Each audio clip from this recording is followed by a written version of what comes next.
नमस्कार दोस्तों, मैं हूं अनूप श्रीवास्तव और आप देख रहे हैं मेरा चैनल। दोस्तों, समाजवादी पार्टी के तीनों उम्मीदवार जया बच्चन, रामजी लाल सुमन और पूर्व नौकरशाह आलोक रंजन ने आज अपना नामांकन दाखिल कर दिया और इसी के साथ ही राज्यसभा चुनाव की प्रक्रिया शुरू हो गई। यूपी से 10 सीटें हैं। 7 सीटों पर भारतीय जनता पार्टी के उम्मीदवार 14 फरवरी यानी कल अपना नामांकन दाखिल करने जा रहे हैं और ये देखना बड़ा दिलचस्प होगा कि परसों 15 तारीख को क्या बीजेपी कोई अपना 8वां उम्मीदवार भी उतारती है।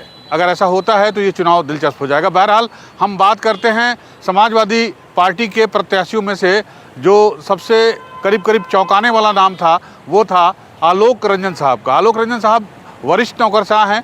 जुलाई 2016 में उत्तर प्रदेश की सेवा से रिटायर हुए वो और मुख्य सचिव के पद से रिटायर हुए। उसके बाद से वो अखिलेश यादव के साथ जुड़े रहे और बताया जाता है कि 2019 में समाजवादी पार्टी का जो घोषणा पत्र तैयार हुआ था उसमें भी आलोक रंजन साहब की महत्वपूर्ण भूमिका थी। आलोक रंजन के को प्रत्याशी बनाने से कायस्थ समाज में भी खुशी का माहौल है। बहुत सारे कायस्थ लोगों के मेरे पास फ़ोन आए और मुझसे रिक्वेस्ट की गई कि आप इनसे बात करिए और इनका इंटरव्यू अपने चैनल पर दिखाइए। तो आज मैं उनसे मिलने गया था, उनसे बातचीत की। बड़े गर्मजोशी से उन्होंने मेरा स्वागत किया, हमसे बात की और इस बातचीत का पूरा अंश आप इस वीडियो के लास्ट में देख सकते हैं। उसके पहले एक छोटी सी रिपोर्ट है जो आज नामांकन दाखिल किया इन लोगों ने। उस रिपोर्ट को देखिए, उस रिपोर्ट के बाद जो है आप वो इंटरव्यू देखिए और अपने विचार हमसे साझा करना बिल्कुल मत भूलिएगा। तो पहले आप रिपोर्ट देख लीजिए, फिर उसके बाद ये इंटरव्यू। समाजवादी पार्टी ने जया बच्चन, आलोक रंजन और रामजी लाल सुमन को यूपी से राज्यसभा चुनाव के लिए समाजवादी पार्टी का प्रत्याशी घोषित किया था। आज इन तीनों प्रत्याशियों ने राज्यसभा चुनाव के लिए अपना नामांकन दाखिल कर दिया। नामांकन दाखिल करते वक्त उनके साथ समाजवादी पार्टी के राष्ट्रीय अध्यक्ष अखिलेश यादव, महासचिव शिवपाल सिंह यादव और दूसरे समाजवादी पार्टी के नेता मौजूद थे। बताया जाता है कि अभिनेत्री जया बच्चन राज्यसभा के लिए 5वीं बार चुनी गई हैं। ये अखिलेश यादव की पत्नी डिंपल यादव की पसंद हैं। इसके अलावा मुलायम के करीबी रामजी लाल सुमन भी तीसरे उम्मीदवार बने हैं जो सपा के संस्थापक सदस्य रहे हैं। सुमन फिरोजाबाद सीट से सांसद रह चुके हैं। 2014 में इस सीट से राम गोपाल के बेटे अक्षय यादव सांसद चुने गए थे। 2019 में इन्हें इस सीट पर हार का सामना करना पड़ा था और इस बार पार्टी ने चूंकि फिरोजाबाद से अक्षय यादव को ही अपना उम्मीदवार डिक्लेयर कर दिया है, लिहाजा उन्हें राज्यसभा की सीट दी गई। रामजी लाल सुमन की फिरोजाबाद और आसपास के जिलों पर दलित वोट पर अच्छी पकड़ है और मौजूदा समय में समाजवादी पार्टी की तरफ से वो एक दलित चेहरा राज्यसभा के अंदर साबित होंगे। बात करते हैं आलोक रंजन की। पूर्व मुख्य सचिव आलोक रंजन की गिनती सपा मुखिया अखिलेश यादव के बेहद करीबी लोगों में की जाती है और चर्चा है कि पार्टी के ज्यादातर नेता उनकी उम्मीदवारी के पक्ष में नहीं थे, लेकिन अखिलेश यादव के वीटो के बाद उनके नाम पर मुहर लगी। रिटायर्ड आईएएस आलोक रंजन अखिलेश सरकार में मुख्य सचिव रह चुके हैं। उन्होंने आगरा लखनऊ एक्सप्रेसवे, लखनऊ मेट्रो जैसी परियोजनाओं को जमीन पर उतारा।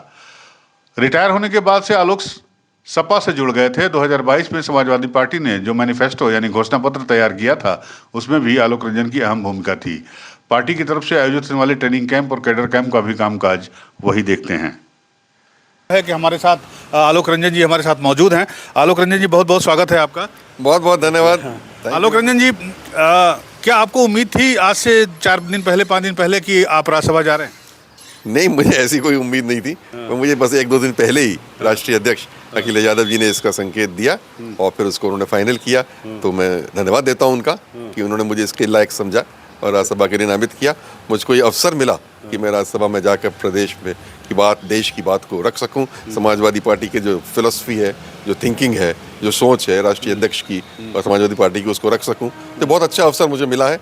तो मैं इसके लिए अपने आप को बहुत कुछ किस्मत समझता हूँ और गौरवान्वित महसूस करता हूँ। जी, प्रशासनिक दृष्टिकोण से अगर देखा जाए, आपने बहुत ही खूबसूरती के साथ जो है अपने सेवा दिए हैं भारतीय प्रशासनिक सेवा को, तो उस अनुभव का लाभ समाजवादी पार्टी को किस तरह से हो सकता है? देखिए, मैं 38 साल आईएएस सेवा में रहा और बहुत से मैंने महत्वपूर्ण पद मुझे भगवान की कृपा से मिले और चीफ सेक्रेटरी की पोस्ट से मैं रिटायर हुआ। तो मुझे पूरा अनुभव है प्रशासन के और एक एक सेक्टर के बारे में जानकारी है, तो मैं समझता हूँ इस अनुभव को मैं राज्यसभा में जब प्रस्तुत करूंगा तो जिस भी विषय पर डिबेट होगा या जिस भी पॉलिसी के बारे में चर्चा होगी, तो मैं सकारात्मक रूप से एक पॉजिटिव तरीके से एक कंस्ट्रक्टिव अप्रोच के साथ कंट्रीब्यूट कर सकूंगा, जिससे अच्छी और सही पॉलिसीज़ बने, पब्लिक के वेलफेयर के लिए बने, सिटीजन के वेलफेयर के लिए बने और लोगों का लाभ हो। जी, आखिरी सवाल सर आपसे कि कायस्थ वर्ग को आपके उम्मीदवारी के बाद उसमें बड़ा खुशी और बड़ा उत्साह का माहौल है कि कायस्थ समाज से एक हमारे सम्मानित व्यक्ति को राज्यसभा भेजा जा रहा है, तो आप कायस्थ समाज को क्या संदेश देना चाहेंगे अपनी उम्मीदवारी के बाद? नहीं, मैं समझता हूँ कि मेरे पास भी कायस्थ समाज से बहुत लोगों की बधाइयाँ आ रही हैं, वो बड़े खुश हैं वो लोग। मैं तो कायस्थ समाज से इतना ही कहना चाहूँगा कि उनको धन्यवाद देना चाहिए अखिलेश यादव जी का, राष्ट्रीय अध्यक्ष समाजवादी पार्टी का, कि उन्होंने कायस्थ समाज के एक व्यक्ति को चुन के राज्यसभा भेजा है। और मैं कायस्थ समाज का तो प्रतिनिधित्व करूंगा ही, पर पूरे प्रदेश और देश का भी करूंगा। चलिए सर, आपने हमसे बात की, आपका बहुत बहुत धन्यवाद। धन्यवाद।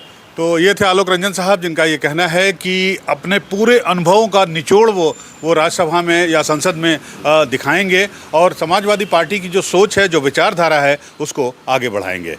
तो इस वीडियो में बस इतना ही। अगर आपको ये वीडियो पसंद आया हो तो हमारे चैनल को लाइक और सब्सक्राइब ज़रूर कीजिएगा। मिलते हैं अगले वीडियो में, तब तक के लिए नमस्कार।